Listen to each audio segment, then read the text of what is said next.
Boa tarde, eu sou a psicóloga Joyce Magalhães. Bom, essa é a minha live, toda sexta-feira, 2 horas da tarde. Eu estou aqui ao vivo com vocês conversando sobre alguns temas interessantes. Hoje eu tenho uma convidada, que é a Marcele Esteves, ela é psicóloga, ela trabalha na ONG Arco-Íris. Na semana passada, na sexta-feira passada, a gente conversou sobre identidade de gênero e orientação sexual, já dentro da programação de orgulho LGBTQIA+, que a Chave da Questão proporcionou aqui pra gente. Então, a gente já debateu alguns temas aqui na Chave da Questão. Quem quiser acompanhar as lives que a gente fez, né, anteriormente, tanto a da Marcele quanto a live do outro convidado que teve aqui com a gente também, tá tudo no IGVT da página, tá bem? A Marcele já chegou. Eu vou colocar ela aqui para ela já se apresentar para vocês.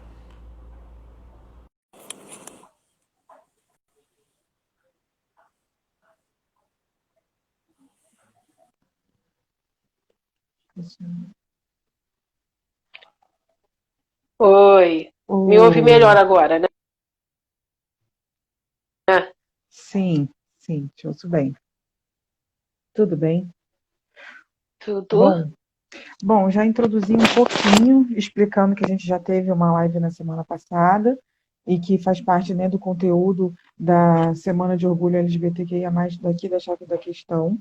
Eu queria que você se apresentasse para quem ainda não te conhece, quem não viu a outra live, enfim, para você se apresentar um Então, pouquinho e depois a gente entra no tema de hoje. sim, então, boa tarde a todas as pessoas que vão acessar a live ou que vão ver o vídeo depois. Eu sou Marcela Esteves, sou psicóloga, também sou formada em serviço social, faço a minha fala, ela vai partir tanto do viés das questões profissionais, né, a questão acadêmica, uma linha acadêmica, mas eu tenho uma experiência também trabalhando com a população LGBTIA+, eu participo do Grupo Arco-Íris, sou vice-presidente do Grupo Arco-Íris de Cidadania LGBT, que é um grupo que atua com as questões da cidadania da população LGBTIA+, há 27 anos aqui no Rio de Janeiro. E eu estou há 12 anos trabalhando com eles, trabalhando com a perspectiva dos direitos humanos, da cidadania, do empoderamento dessa população. E a nossa conversa de hoje vai partir desse princípio, do fazer profissional voltada para essa população. Bom, o tema, o nome que você me ajudou a escolher para o tema de hoje é saúde mental, intersecções, exclusão e sexualidade, né? Então, até para a gente destrinchar um pouquinho esses termos relacionados ao tema, eu queria te perguntar inicialmente, por que falar de sexualidade e gênero hoje em dia é falar também de intersecções e o que seria esse conceito e como ele se relaciona com o tema? Essa palavra apareceu bastante esse mês enfim, até nessa semana mesmo. E eu queria que você pudesse destrinchar um pouquinho para quem não tem essa ambientação com o termo. Então, a primeira questão, e aí eu vou ler aqui, tem uma autora que se chama Kimberly Crenshaw. Kimberly Crenshaw foi uma das primeiras autoras a trabalhar com o conceito de interseccionalidade. Então, para Kimberly, a interseccionalidade é um conceito que vai problematizar a busca e a captura das consequências estruturais e dinâmicas entre a interação de dois ou mais eixos que vão trabalhar alguns processos de subordinação. O que seria isso? Quando a gente fala de gênero, a gente está falando basicamente das questões voltadas, o que a gente entende no processo binário entre masculino e feminino, entre homem e mulher. Quando a gente fala de sexualidade, a gente vai falar dos mais variados espectros dessas sexualidades e dessas orientações sexuais, entre ser hétero e entre ser homossexual, entre ser bissexual, entre o processo da identidade de gênero, entre ser uma mulher transexual e um homem transexual. E dentro disso a gente precisa acoplar, principalmente falando de Brasil, a questão raça. A gente não pode jamais, e eu falo jamais enquanto psicóloga, e enquanto psicólogas e psicólogos, não podemos jamais deixar de incluir nas questões do nosso fazer profissional a questão de raça, a questão de classe. Então, a interseccionalidade é isso, a gente pegar tudo isso e entender que todas essas questões vão ser questões que vão afetar diretamente o indivíduo, e a partir dessas questões ele vai sofrer os preconceitos, ele vai sofrer as discriminações. Então, falar de interseccionalidade é a gente entender que esse indivíduo que é multifacetado e que a todo tempo ele vai ser implicado pelo seu ser indivíduo homossexual, por ser negro, por ser uma pessoa que mora em uma comunidade, por não ter uma educação formal, todo esse pacote todo vai interferir. E tem uma outra autora que eu gosto demais, que é a Audre Lorde, que ela diz o seguinte: no processo de intersecção, a gente vai destacar por trazer, para além da raça, as discussões das sexualidades, e a Audre, ela traz essa discussão bem explícita, porque ela fala a partir do lugar dela, de mulher, negra e lésbica. E ela fala, tem um texto que ela diz: dentro da comunidade lésbica eu sou negra, e dentro da comunidade negra eu sou lésbica. Qualquer ataque contra pessoas negras vai ser uma questão lésbica. Qualquer ataque contra pessoas lésbicas vai ser uma questão negra. Qualquer ataque contra lésbicas e negros vão ser um ataque ao indivíduo. E ela ainda diz o seguinte: não há opressões e não há hierarquias dentro dessas opressões. Então, quando a gente tem um indivíduo LGBT, que é uma lésbica negra de uma comunidade e que ainda performa uma masculinidade, o que Audre nos traz e nos diz é que ela vai sofrer ataques e vai sofrer opressões por todas essas suas questões. Não é só porque e dentro disso a gente não vai pegar: então ela está sofrendo porque ela é lésbica, porque ela é mulher, porque ela mora na comunidade. Uma coisa não se sobrepõe à outra. A intersecção disso tudo, ou seja, todas essas questões estão direcionadas enquanto essa pessoa vai viver dentro desse contexto. Por isso, a gente ouve muitas mulheres e muitos homens negros que fazem esse questionamento, quando muitos colegas nossos e muitas colegas nossas psicólogos não consideram o racismo como um processo intrínseco do sofrimento desse indivíduo. Então, por isso a gente falar de intersecção, a gente entender esse conceito vai ser fundamental no nosso fazer profissional. Uhum. Faz parte também do nosso tema hoje falar de exclusão, né? Eu acho que não tem como, você falou sobre a intersecção, acho que falar do cuidado da saúde mental das pessoas LGBTQI, a gente também é falar sobre os processos de exclusão que esse grupo sofre, e dentro até do próprio grupo, dessas diferenças entre, por exemplo, um nicho ou outro, né? Você acha que seria, como que isso se dá? Então, quando a gente fala, né, de indivíduos LGBTI, a gente entende que partindo de um contexto de construção da nossa sociedade, né, que é pautada no tripé branco, heteronormativo, de religiões católicas barras protestantes, onde o homem que é o detentor desse poder, onde aqueles que têm educação formal são detentores e aqueles que moram no asfalto são detentores de um processo de privilégios. Tudo que sai disso é fadado a ser discriminado. Quando a gente pega a população LGBT e a gente sabe, e se a gente pensar nas pessoas trans, por exemplo, que estão alijadas do mercado de trabalho, da escola, das famílias, a gente tem aí esses e essas pessoas vivenciando um processo de exclusão, inclusive estão nas ruas.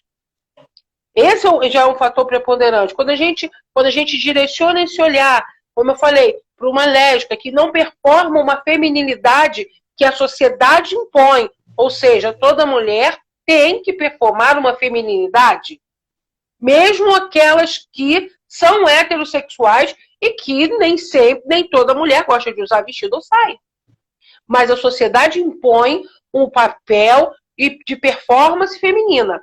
Vão sofrer nesse processo de exclusão. Quando temos gays que são mais efeminados, porque parte-se do pressuposto de um imaginário popular que todo gay tem que ser sarado, malhado e performar uma masculinidade daquilo que se entende e que se coloca na sociedade como sendo homem. Então, todo esse pacote todo vai fazer, quando a gente olha, né, para essa comunidade, que é tão diversa. Ela é diversa nas suas mais variadas letrinhas, nos seus mais variados contextos e nos seus mais variados nichos. A gente vai perceber o quanto eles estão fora do nosso entendimento enquanto sociedade. O quanto essa população fica fora, ela começa a ser excluída do seu primeiro núcleo, que é a família. Uhum. O primeiro núcleo do qual ele sofre exclusão é a família. O segundo núcleo é a escola. Então, vive-se um processo de exclusão desde sempre dessa população. E quando a gente vai direcionar isso para o processo da saúde mental, como é que isso vai atingir essa população? Eu trouxe um outro dado de um relatório de uma instituição filantrópica inglesa chamada Relatório Ré, e que ele vai falar, ele diz assim, foi um estudo que foi conduzido ao longo de 5 anos e foi para falar exatamente da saúde mental. E aí descobriu-se que 34% da juventude de lésbicas, gays e bissexuais, nessa pesquisa, com menos de 26 anos, já tinham cometido suicídio, pelo menos, já tinham tentado o suicídio pelo menos uma vez na vida.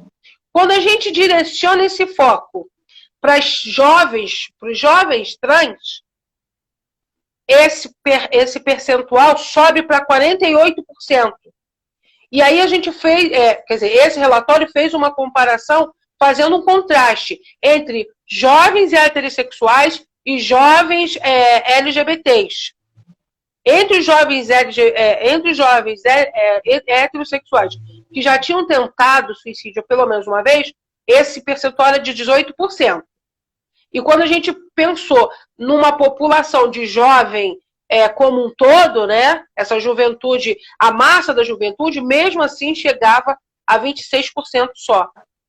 Isso para dizer que os impactos sobre a saúde mental são não são apenas simbólicos, não são apenas subjetivos, sabe? Eles são concretos, né? As pessoas LGBTs, elas vão sentir essa ferida do estigma, do ódio, da incompreensão, da apatia, do preconceito, elas sentem na pele, sentem no mais profundo do ser. E aí a gente vai entendendo a falta de aceitação social, a não, a, não, a, não, a não aceitação das identidades de gênero. Tudo isso vai afetando esse processo, né, da saúde mental. Tem um outro dado do relatório que também é muito alarmante, que fala assim, que 57% da população de lésbicas, gays e bissexuais já tinham se automutilado pelo menos uma vez. Quando a gente direciona para a população jovem trans, 85%. 85% dessa população de trans, de jovens trans, vivendo um processo de automutilação. E dependendo, que é o que a gente fala do processo de intersecção, dependendo da classe social, da raça, da onde esse indivíduo vai estar, isso aumenta 20 vezes. O quanto é sério entendermos e compreendermos todos esses fatores, e aí, ao juntarmos tudo isso, o quanto isso vai potencializar na perspectiva do suicídio. É muito grande. O que eu ia até te perguntar, na verdade, você já começou a responder, que é como que isso vai aparecer na clínica para nós, né? Quando você traz esses dados a respeito dos jovens, né? Se a gente já consegue entender a clínica com adolescente, com jovens adultos, já começa sobre falar sobre as crises de identidade realmente, né? O que é a identificação deles, tanto com relação à família quanto fora da família. E jovens que não estão dentro desse grupo LGBT já sofrem com essas identificações ou com esses rompimentos em relação à sua família ou à sua comunidade, o grupo que pertence, ou à religião, enfim, uma série de fatores. Isso já é próprio da juventude, da adolescência e da juventude, firmar alguma identidade, se identificar com alguma coisa. Então, assim, eu imagino o quanto de fato tem impacto quando isso aliada a essa dificuldade de se compreender e se firmar numa identidade, ter que se firmar numa identidade que vai ser de fato excluída, de fato rechaçada, criticada, vai sofrer bullying, vai sofrer perseguição, vai sofrer uma série de críticas dentro da família, fora da família, dentro da escola, enfim, uma série de complicações, né? E se já é mais comum entre os adolescentes e os jovens adultos a tentativa de suicídio, até por uma questão de de sermos mais radicais nesse período da nossa vida, mais intensos e mais radicais na maneira como sentimos, para esse grupo, de fato, deve realmente ter um potencial destrutivo muito maior, não por eles em si, mas pela maneira como são recebidos na sociedade, né? E você falou muito bem, você fala que o primeiro lugar que eles sofrem exclusão é dentro da família, quer dizer que é o primeiro momento onde você pode ser acolhido, né? E você não é, e você pode ser de fato excluído já desde essa origem, desde esse primeiro lugar. Tudo mais pode ser demais, né? Pode ser demais para poder chegar nesses dados que você está me falando, em relação ao suicídio, em relação à automutilação, enfim, em relação à depressão e tudo. A minha experiência é bem menor do que a sua, com certeza, em relação ao atendimento a esse público, mas ainda assim eu já atendi algumas pessoas, tanto com uma questão de identidade de gênero, quanto de orientação sexual, e em todos é comum essa fala sobre a dificuldade para lidar com isso com a família. De todas as pessoas que eu atendi, nenhuma teve um caso em que isso era tratado de uma maneira ok, tranquila, assim, com uma flexibilidade, com uma aceitação facilitada. Existe sempre uma barreira a se passar sobre isso, ainda que em algum momento seja aceito, mas não é uma aceitação tão flat, assim, tão fácil, né? Bom, a minha pergunta era essa. Como que aparece na clínica para nós psicólogos essa demanda? Você tem uma experiência bem maior.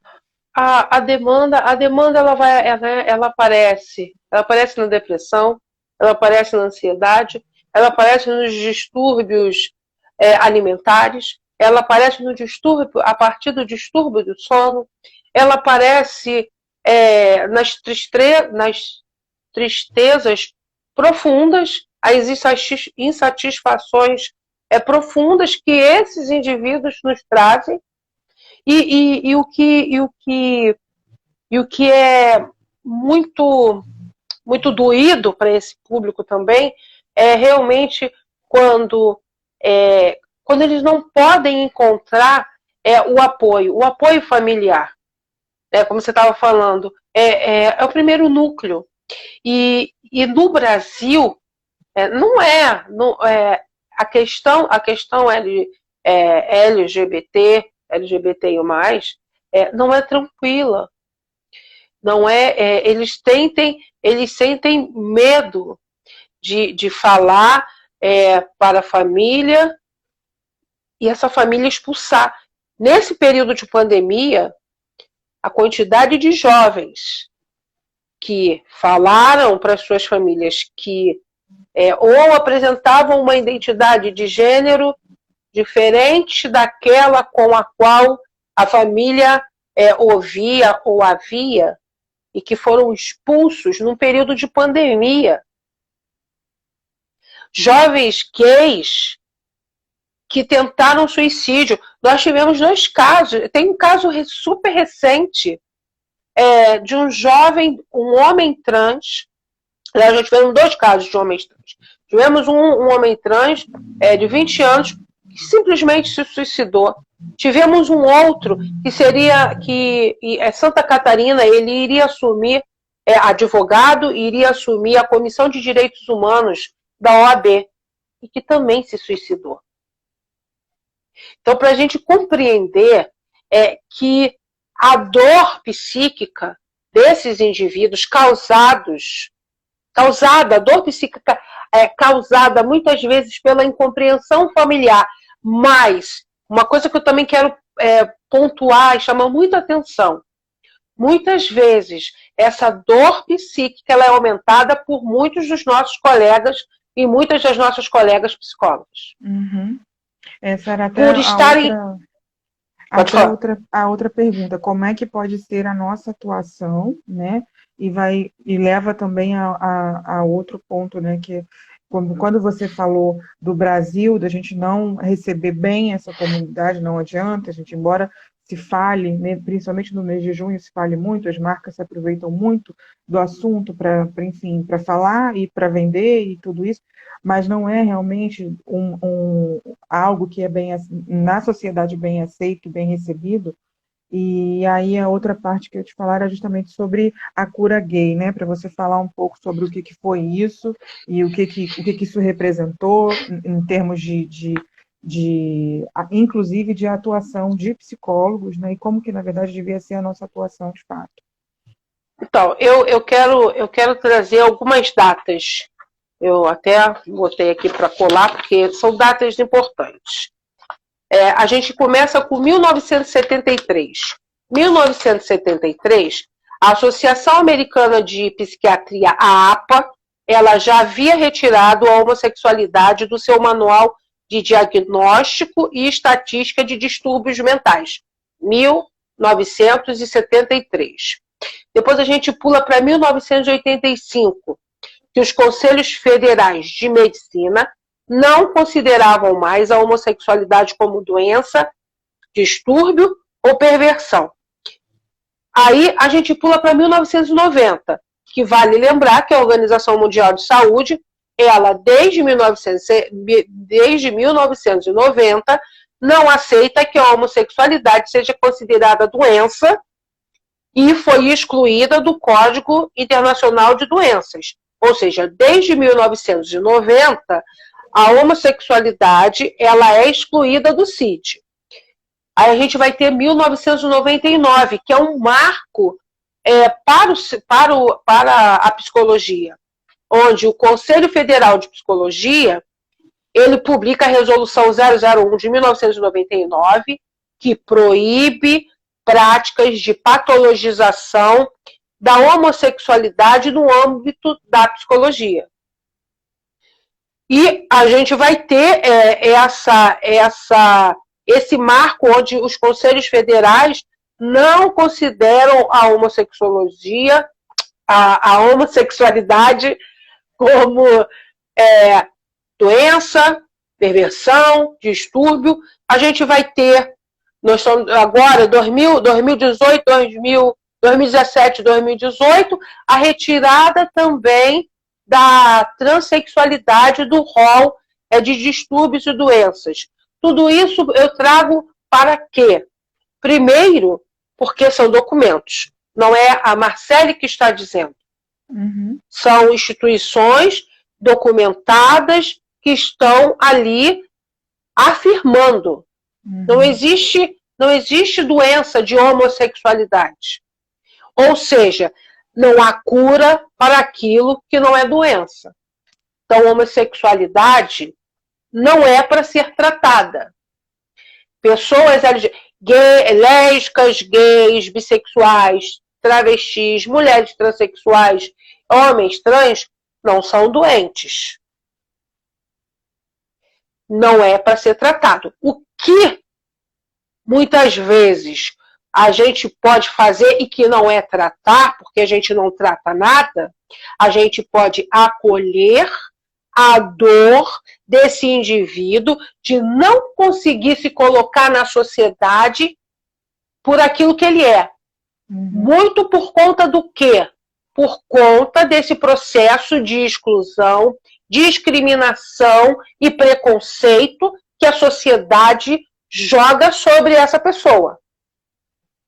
Porque quando a gente, e nós, enquanto psicólogos e psicólogas, começarmos a compreender esse processo, a gente vai de cara combater isso. A gente sabe que existem muitas psicólogas e psicólogos que vão subverter, inclusive, o nosso código de ética, pautando o seu fazer profissional a partir de um entendimento religioso. Sim, sim.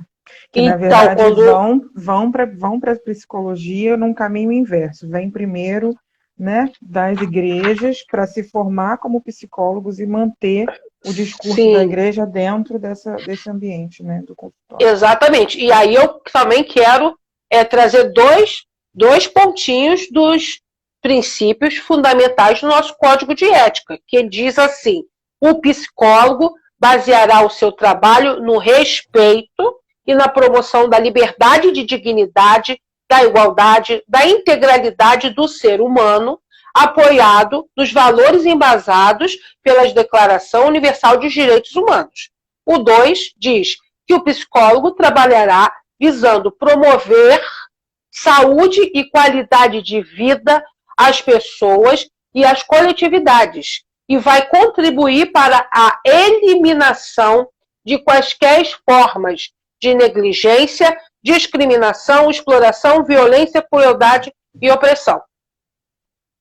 Só com esses dois, todos aquelas e aqueles que subvertem isso já estão sob júdice de serem excluídos e de serem caçados enquanto psicólogos e psicólogos.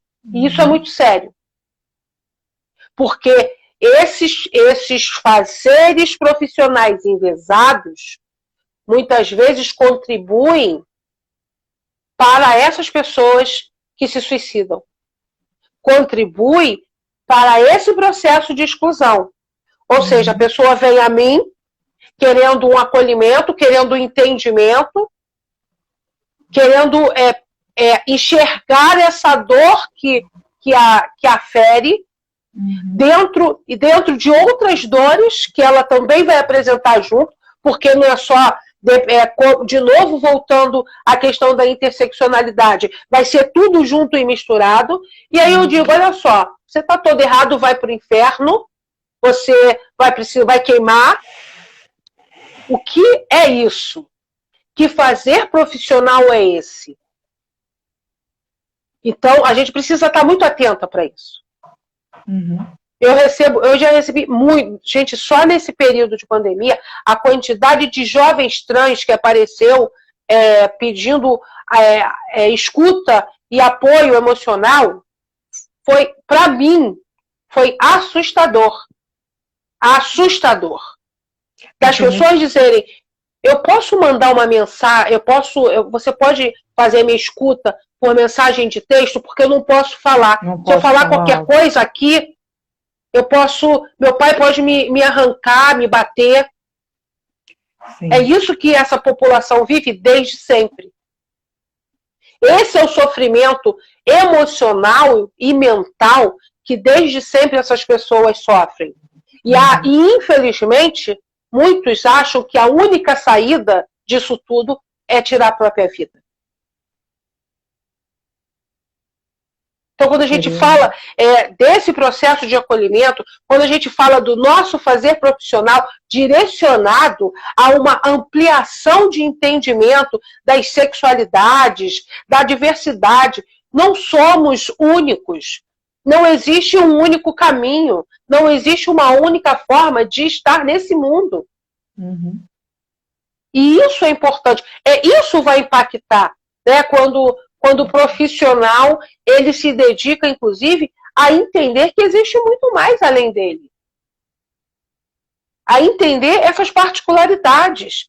Como é que eu atendo um indivíduo LGBT que sofre racismo junto? Não dá para desacoplar.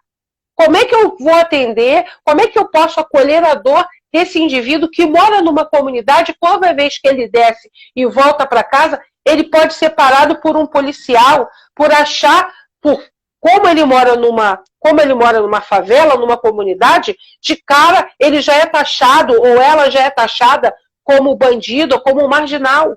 Não dá para a gente desacoplar isso. E isso vai afetar. Eu tenho 3 livros que eu deixei aqui separado, que depois eu acho que é interessante para o pessoal quiser, para saber mais. Que foi essa pesquisa, que é uma pesquisa inédita, que é Dossiê sobre Lesbocídio no Brasil, uma pesquisa que foi feita na CAPES da UERJ. Se vocês jogarem, tem na rede, tem em PDF. Tem esse, que é do CRP daqui do Rio de Janeiro, Diversidade Sexual, e assim se passaram 20 anos, está falando dessa resolução, também está lá na página do CRP do Rio. E esse aqui são relatos, tentativas de aniquilamento de subjetividades LGBTs. Esse tem no CRP, no Conselho Federal, no CFP.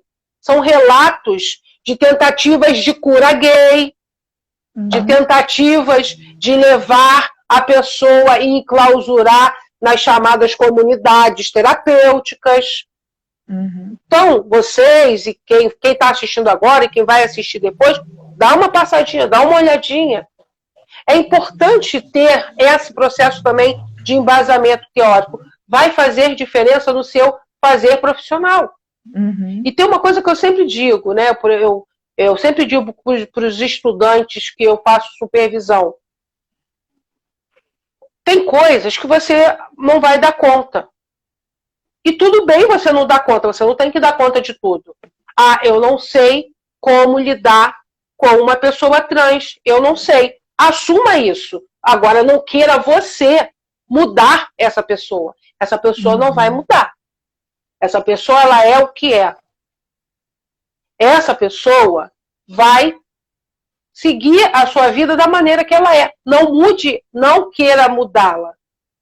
Não dá conta? Olha, eu vou esse momento, essa questão aqui, vamos procurar uma outra pessoa. Encaminha.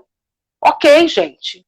O que não dá é que a pessoa nos procura e aí a gente ainda aumenta os sofrimentos psíquicos, os sofrimentos que esse indivíduo já está, mas não precisa. Não precisa de mais. Então, essas são algumas questões importantes para a gente falar sobre saúde mental, sobre o processo da intersecção. Cada vez mais a gente não pode nos furtar a falar e a trazer para o nosso fazer profissional essas questões. Ao olhar esse indivíduo, a gente precisa olhar esse todo. Não dá para olhar só uma coisa, porque ele é múltiplo. Ele está ali e tudo aquilo vai fazer diferença. Não é uma coisa mais do que a outra. Na verdade, assim, ouvindo você falar, eu fico imaginando que a nossa atuação com essas pessoas tem muito mais a ver a compreender até o processo de autoconhecimento que elas estão fazendo quando chegam a buscar ajuda, porque se estão buscando ajuda é porque existe uma angústia, existe algum sofrimento e para ser tratado. E aí vai fazer parte desse tratamento entender entender o caminho que ela está fazendo nessa busca de autoconhecimento mesmo, né?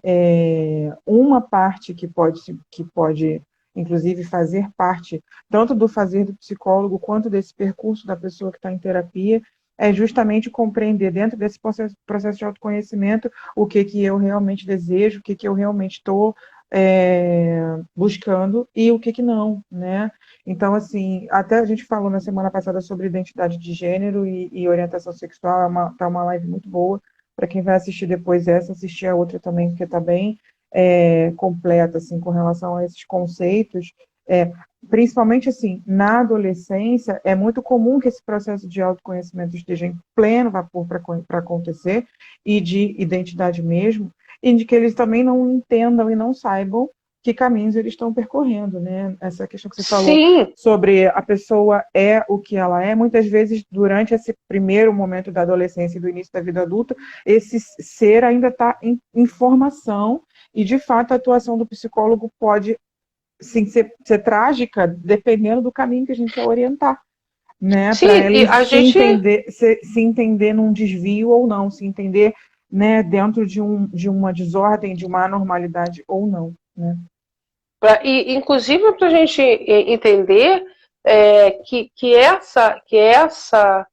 essa pessoa, né, esse indivíduo que nos procura, parte de uma sociedade que só tem um foco, que é o foco que trabalha a heteronormatividade, uma heteronormatividade compulsória.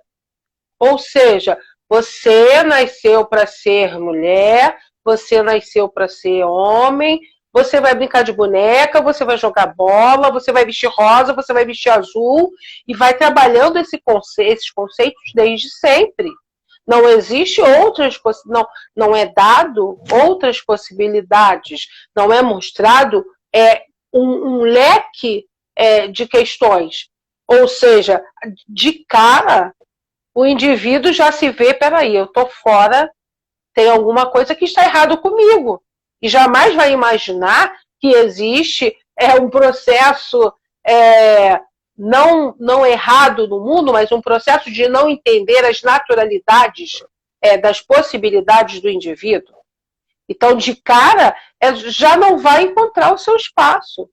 É um pouco a história, eu gosto de exemplificar, é um pouco a história do patinho feio. Tá lá, nossa, é diferente. Mas ele não era um patinho, ele era um cisne.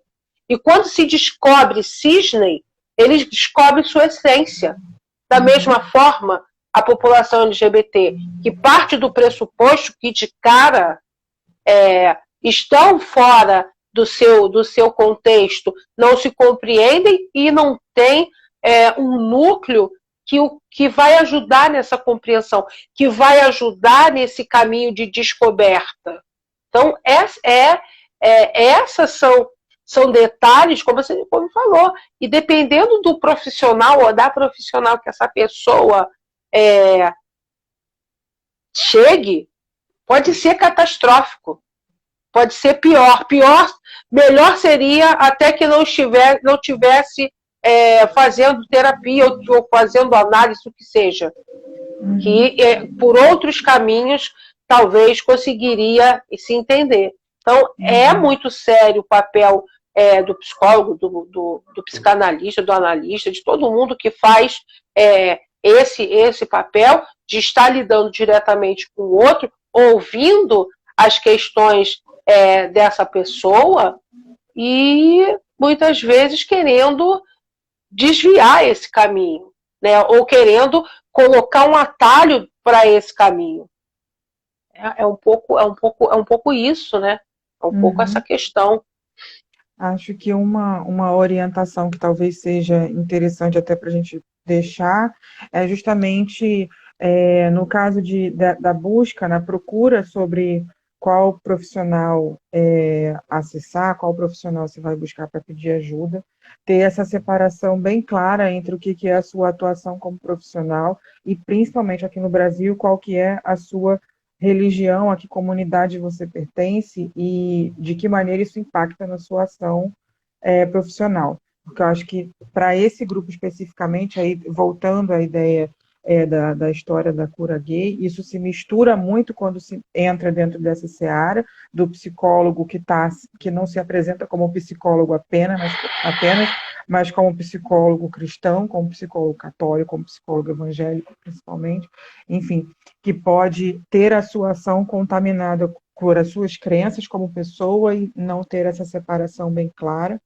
Acho que, até pensando na questão da exclusão, né, os lugares de exclusão que eu acho que são bem, bem marcados para essa população, principalmente no início da vida, assim, né, nas suas primeiras experimentações e descobertas a respeito disso, são as escolas e as igrejas, realmente, os lugares onde essas crianças e esses adolescentes vão ser taxados como diferentes, vão ser marcados como diferentes e não ser incluídos, né, dentro dessa diferença, e podem viver isso muito claramente. Então, a busca por um tratamento, né, principalmente as famílias, os pais e mães que levam para esses tratamentos que têm essa característica, precisam ter isso atento, né?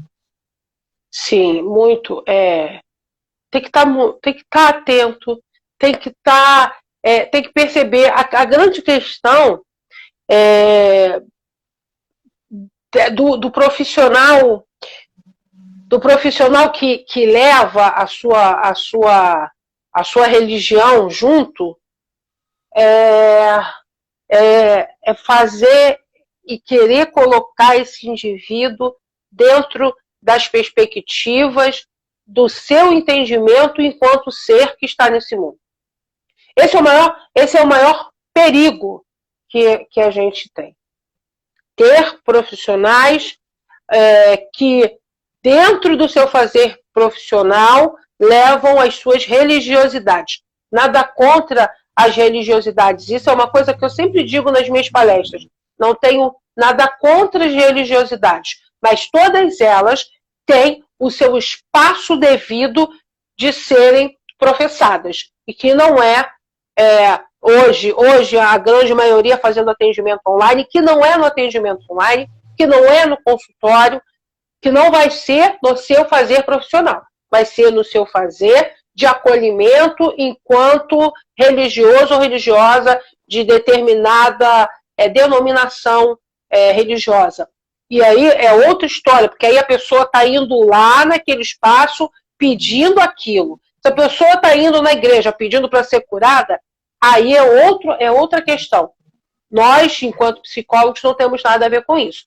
Agora, enquanto psicólogos, fazer isso dentro dos espaços. E tem mais. Nós temos pais e responsáveis que pegam esse jovem e levam para esses profissionais. Uhum. Esses profissionais que estão totalmente fora dos princípios do código de ética, porque querem uma cura para esse jovem, para esse adolescente. Então, primeiro núcleo ele é excluído, segundo núcleo é excluído, e a gente ainda tem o terceiro núcleo, que é o núcleo das religiões, que também exclui esse indivíduo.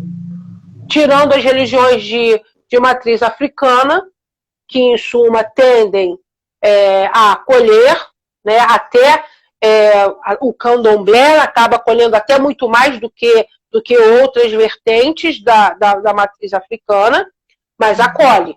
Todos os outros não acolhem. Tem umas perguntas aqui que eu acho interessante de responder, Joyce. A Bel estava dizendo que ela é enfermeira, que ela atua na assistência pediátrica e ela pouco viu na assistência, na época do estágio, assistência à saúde da população LGBT.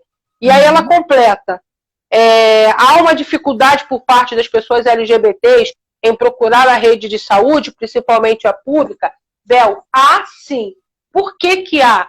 Porque, em suma, esse é um outro espaço onde a população LGBTI não é acolhida, ou não é acolhida da maneira que deveria ser.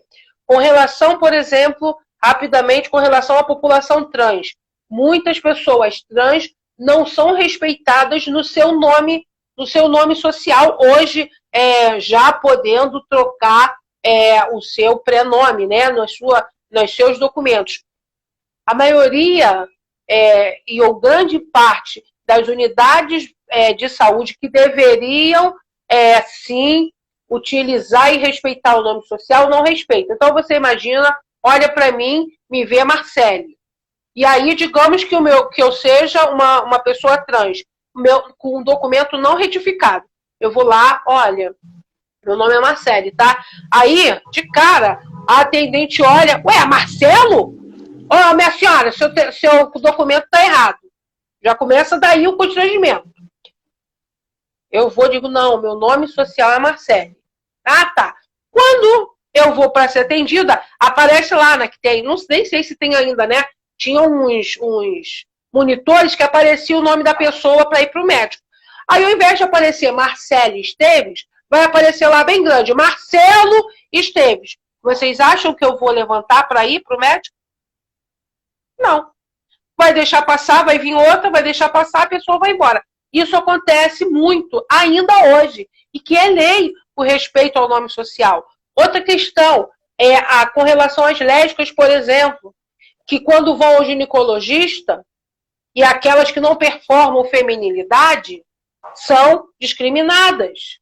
As ginecologistas dizem para a lésbica, você não precisa fazer preventivo. Toda lésbica precisa fazer preventivo, gente. A gente só alcança o câncer do colo do útero a partir do preventivo. Vocês imaginem quando há Então, há uma dificuldade por parte dessas pessoas em procurar a rede de saúde por conta desse processo de constrangimento, discriminação e preconceito. E isso, gente, também afeta a saúde mental dessas pessoas. Você imagina, por exemplo, lésbicas que não performam feminilidade e precisam ir ao ginecologista.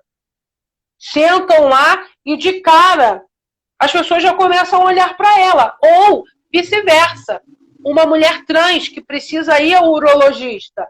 De cara, já fica todo mundo olhando. Isso afeta a autoestima. Afetou a autoestima, gente? Afeta a saúde mental. Acho que tinha uma outra pergunta aqui. Ela Sim, é isso que eu falei, que caracteriza esse pensamento de exclusão e preconceito. Uhum.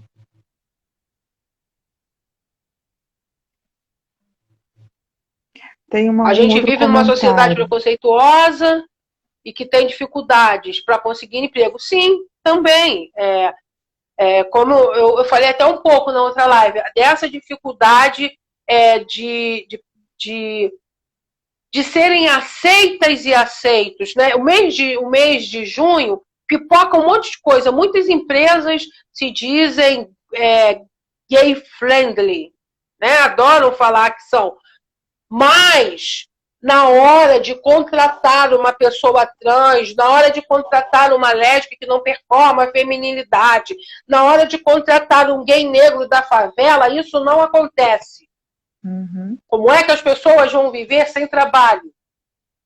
Como é que essas pessoas vão viver se muitas pessoas trans não conseguem terminar o seu ensino, o ensino fundamental, sequer conseguem, às vezes, chegar no ensino médio. Tudo isso é fruto dessa sociedade que é cravada, construída e forjada num processo de racismo, de machismo, onde o patriarcado ele impera, aonde a questão das classes sociais o tempo todo estão aí imbricadas. Então, tudo isso são fatores e elementos usados muitas vezes, contra essa população, e que elas muitas vezes não conseguem dar conta por si só. Por isso, a grande procura da população aos consultórios e muitas vezes nas redes sociais. Tem uma infinidade de comunidades de população LGBT, de população trans, de jovens trans, pedindo socorro, precisando serem ouvidas.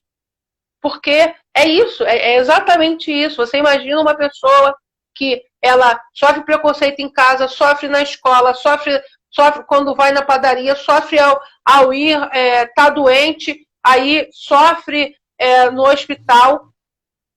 Como é que essa pessoa vai sobreviver? Como é que essa pessoa, por mais otimismo e autoestima que essa pessoa tenha?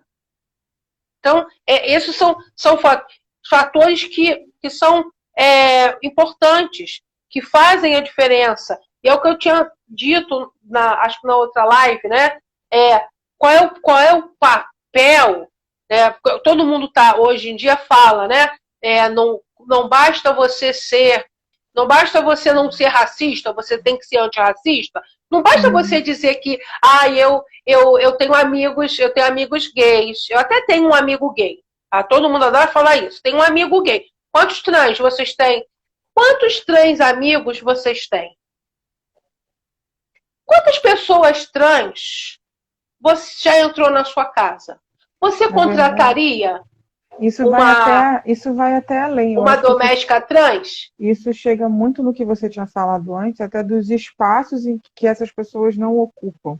Então, se elas não ocupam os espaços, por exemplo, não são contratadas pelas empresas, se elas não têm acesso à educação formal, até a universidade, enfim, muitas vezes elas, de fato, elas não ocupam os espaços para conviver em sociedade com um grupo grande, elas ficam muito mais dentro dos seus próprios guetos, dos seus próprios grupos de identificação, quando existem, né, em cidades maiores, esses grupos de identificação acontecem bem mais até do que em cidades do interior, por exemplo, que isso não vai acontecer tanto, e as pessoas acabam convivendo dentro desses grupos de iguais ou semelhantes e ocupam muito pouco espaço do restante da sociedade, para que eu, ou você, ou outras pessoas tenham amigos que são trans, tenham amigos que são gays, porque não tem um colega de trabalho que trabalhe nessa empresa que seja assim, porque essa empresa não contrata, né? Sim.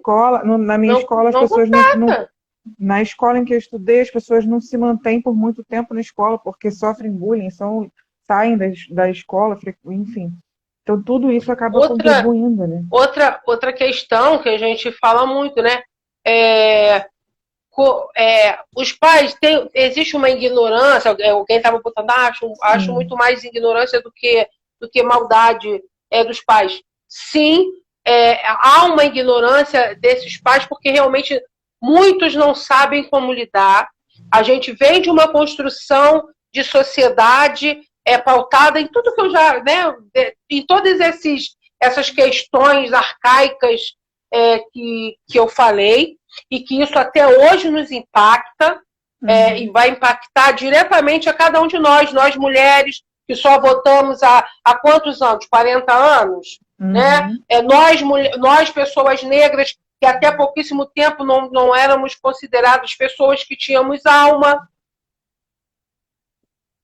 Isso tudo vai nos impactar, e a gente vai reproduzindo, muitas vezes, a partir da educação, essas questões. Por isso é tão importante a gente começar no nosso núcleo.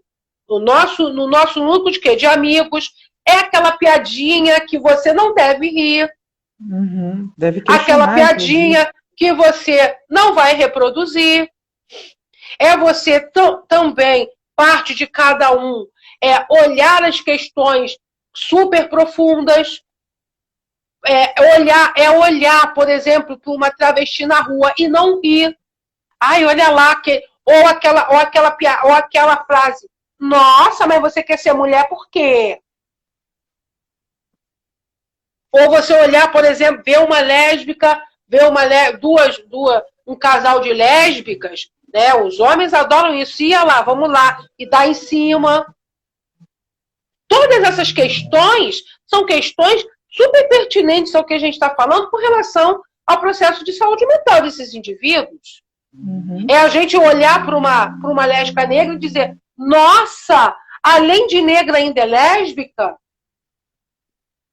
Não, mas isso é só uma frase, Marcelo, não tem maldade. Não tem maldade para quem? Pode não ter maldade para você, mas será que ao bater no outro, isso não vai doer? E será que quantas vezes essa pessoa já ouviu isso? Quantas vezes essa travesti que adentrou, passou pelo portão da unidade de saúde e que já na entrada o segurança já começou a barrar? Quantas vezes esse menino que tem um trejeito não foi discriminado ou foi chamado pelos colegas de viadinho? Olha lá o viadinho. Então não é só mais um, é mais um dentre tantos. E aí a gente faz o que? A gente precisa desconstruir.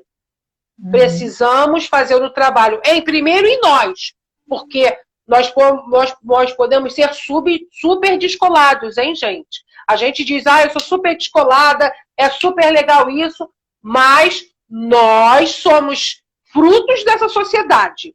Como frutos dessa sociedade, também somos frutos e reproduzimos muitas vezes preconceitos. Então, vamos desconstruir primeiro em nós, depois à nossa volta. E com isso a gente vai desconstruindo todas essas questões para mais espaços. Não adianta a gente querer desconstruir a casa do vizinho se a nossa casa está cheia de questões não resolvidas e não desconstruídas.